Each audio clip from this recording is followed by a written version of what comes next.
আপনি এই জায়গায় দুঃখ করছেন কেন?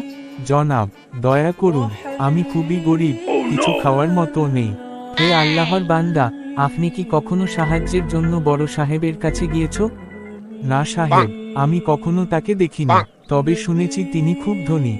তাহলে চলো, আমি তোমাকে তার কাছে নিয়ে যাব। কি বলবে, দয়া করে বলো। এই ব্যক্তি খুবই দরিদ্র, তোমার যদি ক্ষমতা থাকে তাহলে তার কিছু প্রয়োজন পূরণ করো।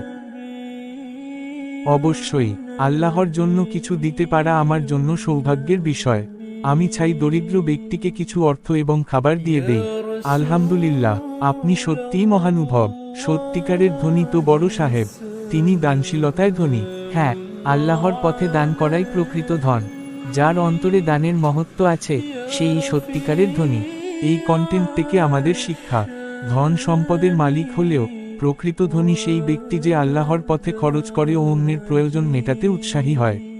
এরকম আরও কন্টেন্ট পেতে আমাদের ইউটিউব চ্যানেলকে সাবস্ক্রাইব করে পাশে থাকেন। ধন্যবাদ।